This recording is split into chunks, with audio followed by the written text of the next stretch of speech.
Sabe aquela frase, eu sou brasileiro e não desisto nunca? Para você inovar, você tem que ter um pouco disso. Você tem que ser resiliente. Porque se você não for, cara, você vai ter que quebrar muita cara para poder conseguir inovar um pouquinho. Olá, meus amigos. Hoje mais um dia incrível aqui na Febravantec, no stand da Minsight, onde nós estamos realizando mais uma vez pelo segundo ano consecutivo o Minsightcast. E hoje, como sempre, trazendo pessoas fantásticas com temas muito bacanas. Hoje nós vamos receber, além do meu querido Henrique Florido da Minsight, o nosso querido Antônio Farias, que é da Mobilize. Ah, falei certo, né? E Igor Ferretti, que não é o Igor Ferretti dos Barcos Ferretti. Gostaria que fosse muito. Mas são pessoas muito bem-vindas e que vão falar com a gente sobre um tema muito legal, que é inovação. E o tema de hoje, que é um desafio para vocês falarem somente em 15 minutos, né? Desafio de liderança em tempos de mudança. Será que vocês conseguem? Cara, quanto tempo? 15 minutos ou 15 horas? Gente, muito bem-vindos aqui. Obrigado, Henrique.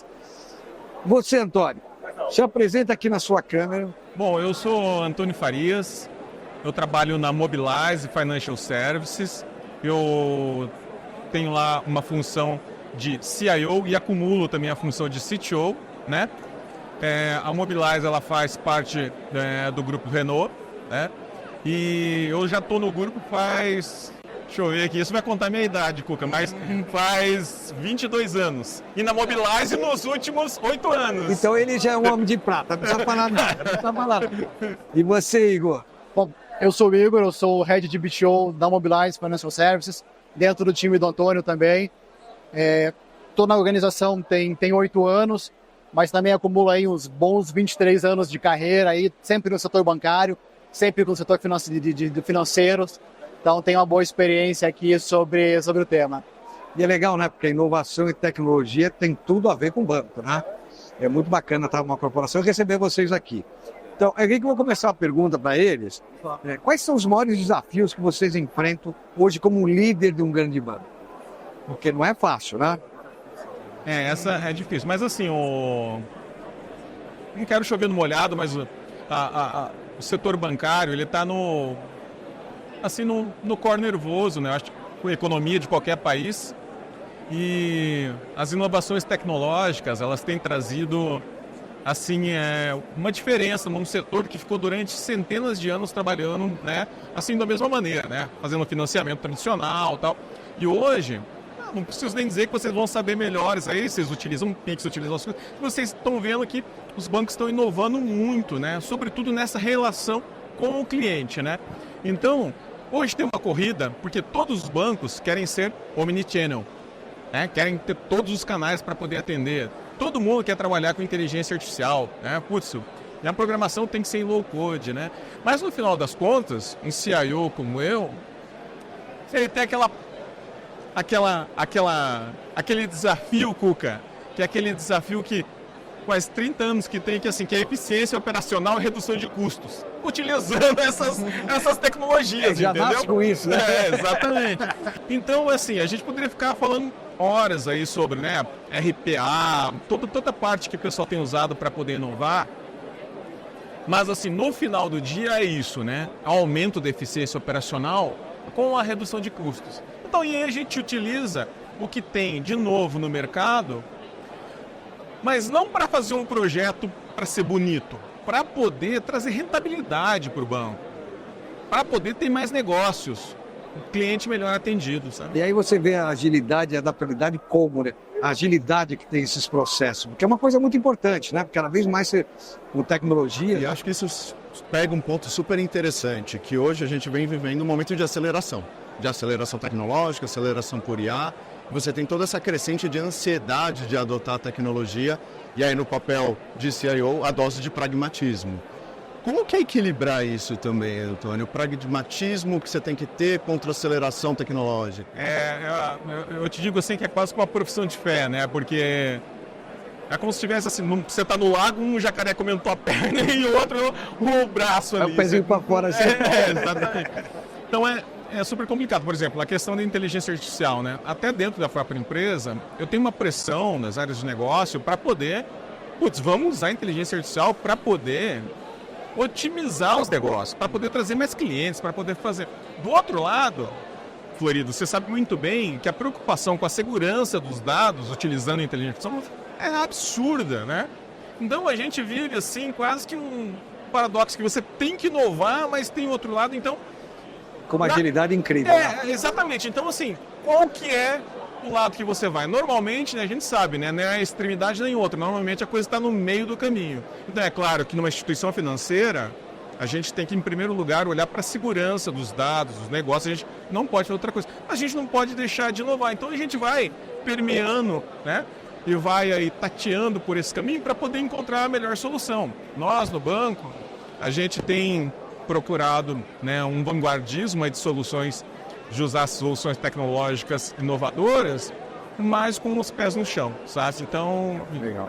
Agora, para vocês três, a gente está falando de blockchain, está falando de IA e uma série de open bank e aí por diante.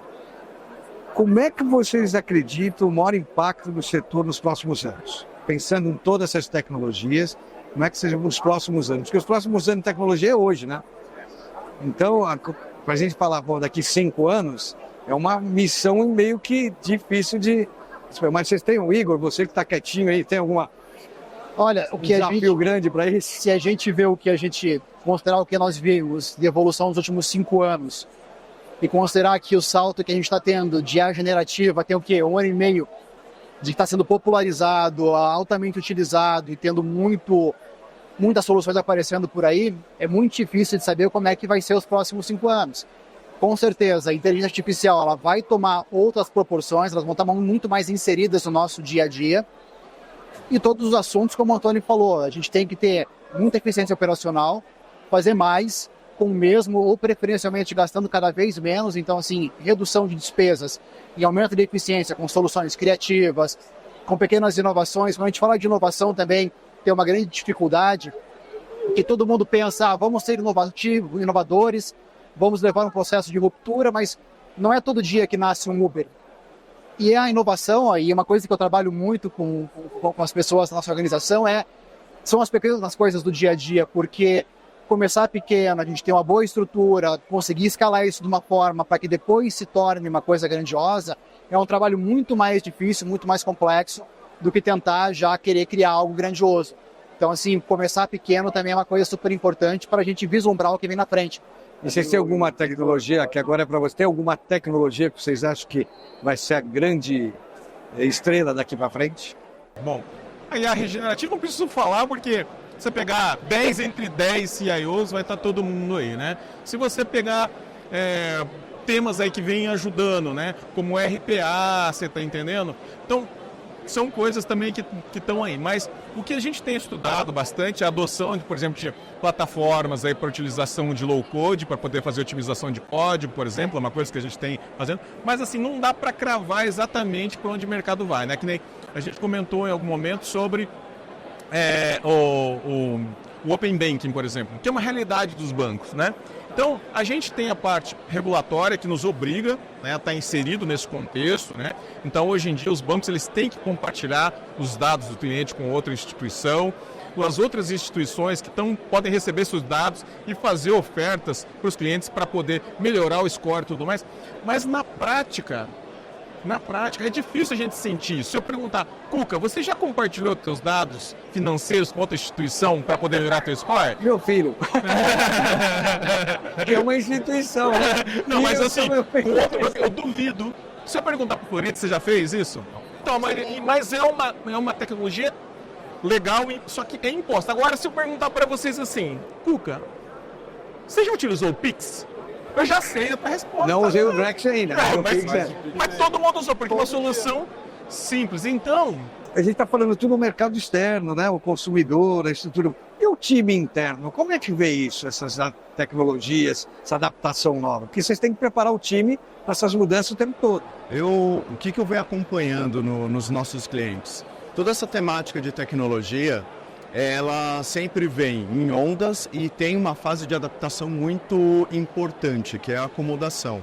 Nenhuma empresa de nenhum setor hoje está imune ao impacto da IA generativa, está imune ao conceito do Citizen Developer, de você ter alguém na ponta desenvolvendo com plataforma low code, não está imune à regulação que vai vir de IA.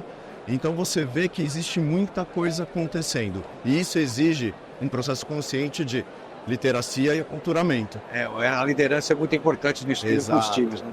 E agora eu queria saber o seguinte, um case de sucesso nessa inovação toda da tecnologia. Vocês têm alguma coisa, isso mudou? Além de você falar que eu compartilhei meus dados bancários. Não, assim, ó, eu tô como CEO do banco faz 8 anos, é assim, primeiro que a inovação é assim, Cuca, não adianta você assim, ó, numa sexta-feira você fala, vou inovar, e na segunda fala assim, pô, renovei, não é. É uma sementinha que você vai plantando exatamente, ao longo dos anos, né? Normalmente a inovação ela não acontece de forma disruptiva, como todo mundo pensa, mas assim, talvez incremental, né? São sementinhas que você vai, né? Por exemplo, hoje, o principal sistema que a gente tem no banco, esse sistema é o sistema assim, se o Cuca for comprar, por exemplo, um carro, você vai pagar à vista que você tem dinheiro, mas se você fosse fazer uma prestação... A vista em 60 vezes. Então, se você for fazer uma prestação, significa que você vai estar utilizando, se for comprar um carro Renault Nissan, você vai estar utilizando os nossos sistemas. Esse sistema é que está na mão de todos os consultores, todos os vendedores do Não país. é só o recurso, né? O sistema. Exatamente. E esse sistema, eu posso te dizer, que desde que a gente está lá, a gente meio que não jogou no lixo assim, o antigo, mas reescreveu ele inteiro. E para isso, a gente usou algumas tecnologias que já são conhecidas, mas que na época eram super inovação. Por exemplo, esse sistema ele é 100% em nuvem. Pode falar tudo, mas tudo é nuvem hoje. Mas quando a gente começou, não, a gente começou lá atrás. Esse sistema, eu vou ter que falar alguma coisa mais técnica, Cuca, mas assim, ele é 100% construído com APIs. Que é Application Program Interface, que facilita as comunicações, o Florido conhece muito bem, não vou entrar em detalhe, não é todo sistema que tem isso. Ele é um sistema que é 100% em microserviços. Putz, mas que diabo que é isso? Microserviço, é verdade. Né? Então as aplicações antes, elas eram construídas de uma maneira monolítica, que era um bloco, você mudava uma coisa, afetava o outro, a gente desenvolveu.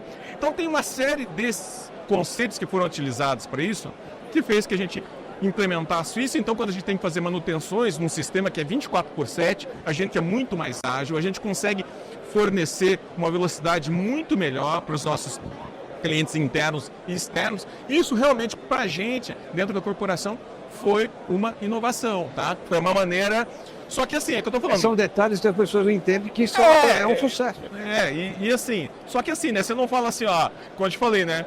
Vou alterar, construir um sistema com microserviço 100% API, num dia e você termina no outro. É um projeto que vem e tem programas ao longo dos tempos. Arquitetura. Só para terminar, por exemplo, essa tecnologia nos permitiu implementar lá uma coisa que a gente tem dentro do banco, eu acho que a gente foi um dos pioneiros, se não foi o primeiro, foi o segundo no Brasil, que é o RBP. O que é o RBP? Risk Based Price. O que é o Risk Based Price? Antigamente, antes de ter essa tecnologia, o Cuca ia numa agência, ia comprar um carro, eles pegavam lá o teu score, o teu lá, e você era classificado com nível de desconto, que era ouro, prata ou bronze. Ouro, prata ou bronze. Só que aí colocava você, como você tem um bom score na categoria ouro, e todas as pessoas que, putz, às vezes não tinham a mesma capacidade de você, por conta da filosofia que tinha, ficavam classificadas. A gente implementou o RBP, que é o Risk Based Price, que significa assim, cada pessoa tem um score específico, ou seja, significa que você trabalha na mesma empresa que eu, você tem praticamente o mesmo salário, só que você é um excelente pagador e eu sou meio cauteloso os negócios lá. Significa que o teu nível de desconto e agressividade para poder fazer ofertas para você vai ser completamente diferente da minha. Isso permite utilizar muito a nossa esteira de negócios, com ofertas muito mais assertivas para os clientes e, sobretudo, diminuindo o risco. O tailor-made funciona melhor. Exatamente. E diminui o risco para o banco, né? Porque você sabe que um banco tem ali, né? Um dos fundamentos é o custo do risco. Diminui muito o risco para poder dar essa assertividade. Então, esse exemplo que eu te dei de inovação tecnológica é para utilizar em coisas práticas que realmente vão trazer diferencial de negócio. E é um tema incremental, né, Antônio? Você tem que continuamente ir buscando novos patamares e novos desafios. Uma mensagem para o nosso telespectador. Eu acho que o mais importante quando a gente fala de inovação é a gente buscar fazer alguma coisa que no fim das contas o cliente quer ou o cliente precisa. A gente vê exemplos por aí de inovação sendo feitas só pelo caráter da tecnologia, por colocar uma inovação em um processo, mas que eventualmente para o cliente isso não tem valor agregado de forma nenhuma. E uma coisa que a gente trabalha muito é tentar buscar isso dos olhos do cliente. Então, na minha carreira eu trabalhei muito, eu venho da área de cliente, eu venho de uma área de business, e a gente sempre se preocupou muito em olhar primeiro o que o cliente quer, o que ele espera da gente, o que nós estamos vendendo, qual que é a nossa proposição, e conseguir buscar a inovação em como entregar isso no dia a dia. Bem rápido, assim, sabe aquela frase, eu sou brasileiro e não desisto nunca? Para você inovar, você tem que ter um pouco disso. Você tem que ser resiliente. Porque se você não for, cara, você vai ter que quebrar muita cara para poder conseguir inovar um pouquinho. É isso. Certeza. Eu vejo que o mundo ele está sempre em rápida mudança, sempre tem nova tecnologia, sempre tem um tema novo em cima da mesa, sempre tem uma conversa desagradável que você tem com o CFO porque você quer colocar um projeto super disruptivo, mas que ninguém entende. Compreender esse ecossistema é super importante. Estar atualizado, continuar vendo toda essa questão da aplicação ao negócio, aplicar tecnologia por tecnologia é inócuo. Isso não funciona. Então, buscar sempre um caso de negócio e levar isso para as discussões dentro das empresas. A tecnologia exige da tecnologia o tempo todo, né? É isso que é o negócio. Gente, muito obrigado pela participação de vocês. Acho que o resuminho que vocês fizeram está enriquecendo bastante a você que está nos assistindo. E espero que a gente possa cada vez mais contar com vocês aqui. E também, em breve, tem uma novidade desse senhor aqui que nós vamos falar sobre um projeto que vocês vão ver. Muito obrigado a todos. Excelente. Pessoal, espero que você tenha gostado. Aqui, a promessa está cumprida. Mais um show de inovação. Forte abraço a todos. Acompanhem o Insidecast aqui nas nossas redes sociais. Forte abraço. Fique com Deus. Tchau, tchau.